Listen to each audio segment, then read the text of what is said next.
नमस्कार दोस्तों।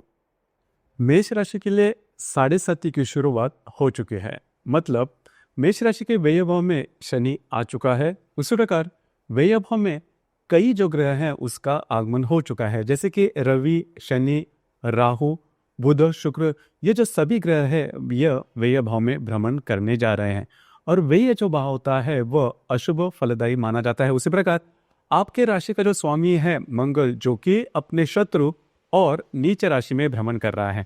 तो ये जो सभी ग्रह हैं उसके जो प्रभाव परिणाम है अप्रैल महीने में मेष राशि के लिए किस प्रकार के होंगे, सभी के बारे में डिटेल में चर्चा इस वीडियो में हम करने वाले हैं। तो सबसे पहले हम ये चर्चा करेंगे कि आपका जो स्वास्थ्य है मानसिक या फिर शारीरिक वह किस प्रकार का होगा। जैसे कि आपके राशि का जो स्वामी है मंगल, जो कि आपके तृतीय भाव में भ्रमण कर रहा है, दिनांक 3 अप्रैल के बाद यह जो मंगल है वो आपके चतुर्थ भाव में भ्रमण करेगा। उसी प्रकार आपके राशि का जो षष्ठेश है बुध, जो कि आपके व्यय भाव में भ्रमण कर रहा है, यह वक्री चल रहा है। दिनांक 7 तारीख के बाद यह जो बुध है वो मार्गस्थ होने जा रहा है। कुल मिला के देखा जाए या फिर मोटे तौर पर अगर देखा जाए तो ये जो संपूर्ण महीना है इसमें आपकी भाग दौड़ थोड़ी सी कम होगी। खास करके पिछले करीबन 3-4 महीनों में आपने देखा होगा कि आपकी जो भागदौड़ है वो काफ़ी ज़्यादा बड़ी थी, स्ट्रेस टेंशन आपको ज़्यादा आया था, लेकिन अब जाके जो बातें हैं वो काफ़ी ज़्यादा नॉर्मल होती हुई नजर आएगी। इस संपूर्ण महीने में आप अपना जो बहुत सारा जो समय है वह घर पर बिताना पसंद करोगे या फिर आराम करना पसंद करोगे, या फिर जो स्ट्रेस टेंशन आपको आया था वो कई मायनों में नॉर्मल होता हुआ नजर आएगा। तो कुल मिला के देखा जाए तो ये जो संपूर्ण महीना है, जो दौड़ धूप आपने पिछले 3-4 महीने में की थी वो काफी मायनों में कम होते हुए नजर आएगी। उसी प्रकार स्वास्थ्य के बारे में भी किसी प्रकार की बड़ी दिक्कतों का सामना आपको करना नहीं पड़ेगा। सिर्फ यहाँ पर एक बात है, किसी भी प्रकार के बड़े निर्णय किसी भी क्षेत्र से रिलेटेड क्यों ना हो, इस महीने में बिल्कुल भी नहीं लेना, क्योंकि इस महीने में बुध, शुक्र और शनि, ये जो तीनों बड़े ग्रह हैं वे आपके व्यय भाव में राहु के युति में जाने वाले हैं। और जो राहु ग्रह है वो खास करके आपकी जो बुद्धि है, आपकी जो सोच है, इससे काफी मायनों में बदल देता है। मतलब कई दफा ऐसे लगता है काम जो है वो काफी सरल है, लेकिन निर्णय लेने के बाद आपको समझ में आता है जो बात पहले थी वह निर्णय लेने के बाद परिस्थितियां जो है वो काफी बदल चुकी है। तो इस महीने में किसी भी प्रकार के ऐसे निर्णय नहीं लेना जिसकी वजह से आपके जीवन की दिशा ही बदल जाए। खास करके शनि की शुरुआत में, शनि की साढ़े साथी के शुरुआत में इस प्रकार के जो अनुभव है वो आते हैं, इस प्रकार क्योंकि जो प्रलोभन है वो आते हैं, तो आपको काफी ज्यादा चौकन्ना रहना होगा। हालांकि शनि के साढ़े साथी के जो इफेक्ट है, जो परिणाम है वो किस प्रकार के होंगे, इस विषय पर इसके पहले हमने हर एक राशि के मामले में अलग से वीडियो बनाया है, आप जरूर उसका लाभ ले सकते हो। अब हम चर्चा करेंगे कि आपका जो आर्थिक स्तर है वो किस प्रकार का होगा। जैसे कि आपके राशि का जो धनेश है शुक्र, जो कि आपके व्यय भाव में भ्रमण कर रहा है, वक्री है। दिनांक 13 तारीख के बाद यह जो शुक्र है वो मार्गस्थ होने जा रहा है। उसी प्रकार आपके राशि का जो पंचमेश है रवि, जो यह भी आपके व्यय भाव में भ्रमण कर रहा है। 14 तारीख के बाद यह जो रवि है यह आप ही के राशि में भ्रमण करेगा। उसी प्रकार आपके राशि का जो अष्टमेश है मंगल आपके तृतीय से चतुर्थ भाव में आएगा, और जो लाभ है शनि, जो कि आपके व्यय भाव में आ चुका है। मोटे तौर पर अगर देखा जाए तो ये जो महीना है वो आपके लिए आर्थिक स्तर पर इतना सहज नहीं है। इसके पहले भी आपने देखा होगा पिछले करीबन 1-1.5 महीने में कि आर्थिक स्तर पर जो बातें हैं वो ठीक नहीं चल रही। आपके जो खर्चे हैं वो काफी ज्यादा बढ़ चुके हैं। पैसे के मामले में आपने जो अंदाज लगाए हैं वो भी ठीक नहीं हो रहे हैं। तो जैसे मैंने कहा कि इस महीने में जो बातें हैं वो और भी थोड़ी सी कॉम्प्लिकेटेड हो सकती है। आपको सिर्फ यही देखना है कि आपके जो इन्वेस्टमेंट रहेंगे या फिर आपके जो खर्चे रहेंगे वो अनवांटेड ना हो। कई दफा आपको लग सकता है रिस्क लेना, देखिए आपकी जो राशि है रिस्क लेने में सबसे आगे रहती है, और कई दफा इसके कुछ अच्छे फायदे भी आपको मिलते हैं। लेकिन अब जैसे समय आपके लिए ठीक नहीं है, तो अगर आप रिस्क लेते हो तो वो रिस्क आपके विरोध में जा सकती है, आपके लिए प्रॉब्लम लेके आ सकती है।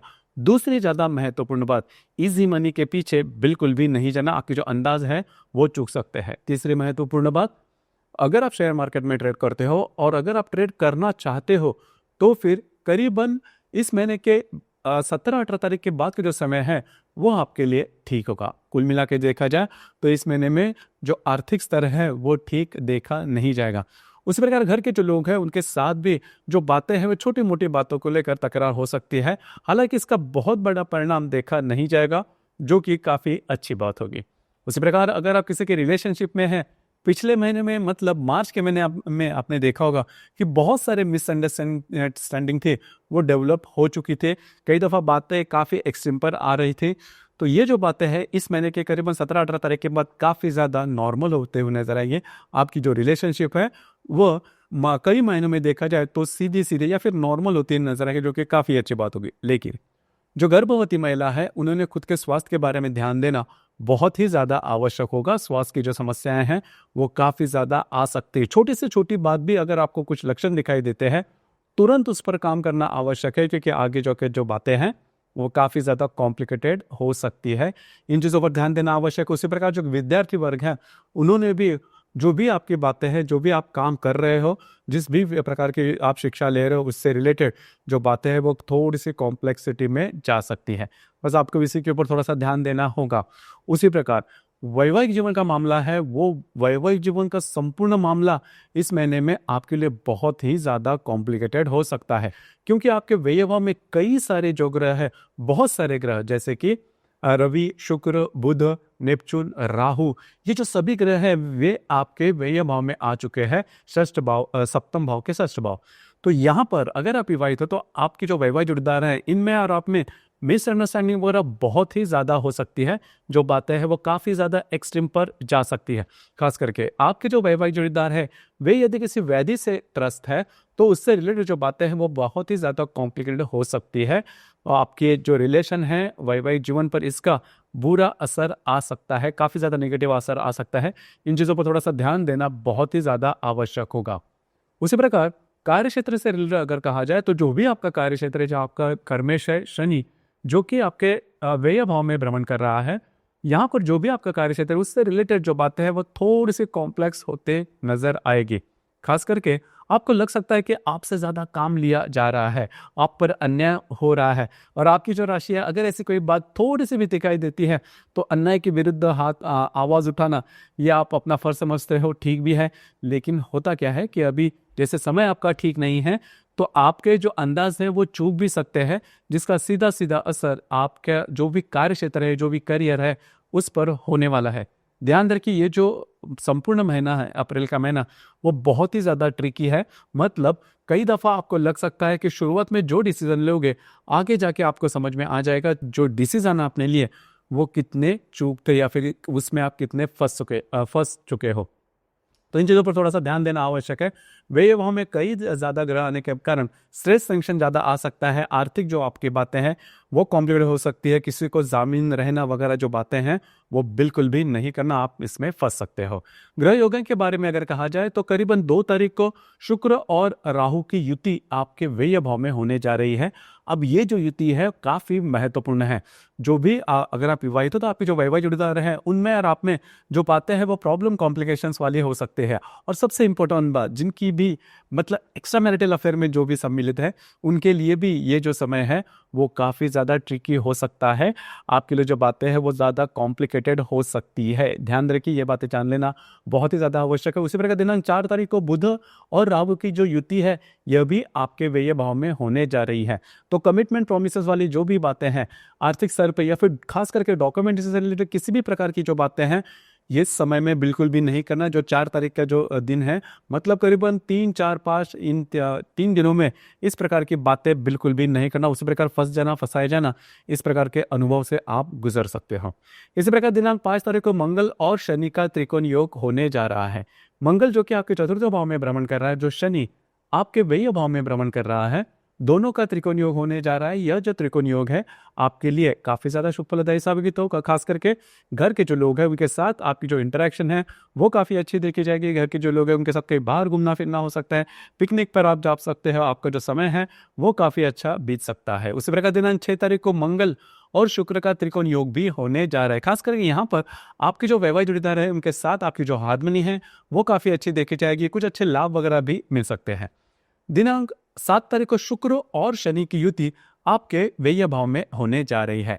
अब यहाँ पर भी आपके जो वैवाहिक जोड़ीदार है उनके स्वास्थ्य के बारे में थोड़ा सा ध्यान देना आवश्यक है। हालांकि मैं एक बात कहूंगा कि ये जो संपूर्ण महीना है, मतलब अप्रैल का जो संपूर्ण महीना है, इसमें आपके जो वैवाहिक जोड़ीदार हैं उनके स्वास्थ्य के बारे में ध्यान देना बहुत ही ज़्यादा आवश्यक होगा। उनकी स्वास्थ्य की जो समस्याएं हैं वो काफ़ी ज़्यादा सामने आ सकती है।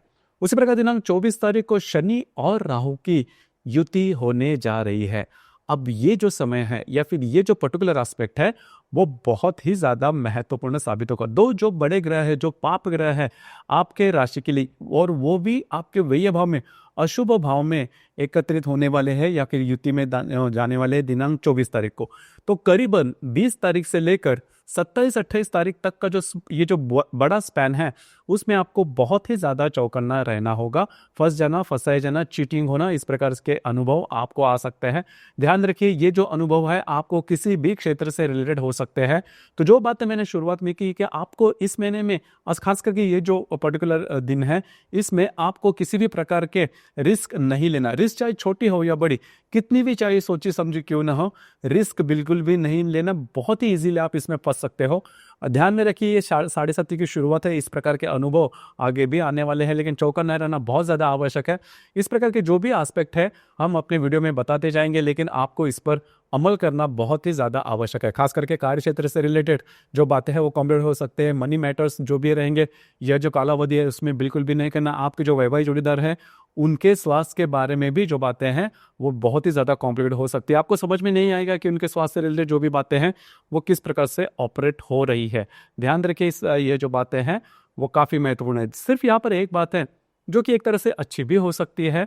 अगर आप परदेश गमन करना चाहते हो तो उससे रिलेटेड आपको अपॉर्चुनिटी मिल सकती है, लेकिन वो जो अपॉर्चुनिटी आपको मिलेगी, वो जो चांस आपको मिलेगा, उस पर भी थोड़ा सा गौर कीजिए, क्योंकि जो भी बातें आपको बताई जा रही है वो सही में ठीक है भी या नहीं, इन चीज़ों पर थोड़ा सा ध्यान देना आवश्यक होगा। इसी प्रकार इस महीने की जो पूर्णिमा है वो 12 तारीख को है। 12 तारीख को हनुमान जयंती भी है, और जो अमावस है वो 27 तारीख को है। और ये जो अमावस है वो आप ही के राशि में है। तो खास करके अमावस और पूर्णिमा के दिन किसी भी प्रकार के महत्वपूर्ण निर्णय नहीं लेना, कमिटमेंट प्रोमिस से दूर रहना ज़्यादा आवश्यक है। ये जो संपूर्ण महीना है इसमें एक बात बहुत अच्छी है, हालांकि जो गुरु है वो आपके द्वितीय भाव में भ्रमण कर रहा है। तो जो पैसे के मामले में जो एक्सट्रीम की जो बातें हैं, गुरु आपके लिए साथ होगा। गुरु जो बातें हैं वो बहुत एक्सट्रीम पर लेके नहीं जाएगा, लेकिन फिर भी देखिए 7.5 आपके शुरू हो चुके हैं, तो किसी भी प्रकार के प्रलोभन से थोड़ा सा दूर रहना आवश्यक होगा। जो रिस्क आप अपने बलबूते पर लेते हो, अपने कॉन्फिडेंस पर लेते हो, तो ऐसे किसी भी प्रकार के अननोन रिस्क लेने से पहले थोड़ा सा सोच समझ कर लेना आवश्यक होगा। तो दोस्तों ये था मेष राशि का अप्रैल 2025 का संपूर्ण राशिफल। धन्यवाद।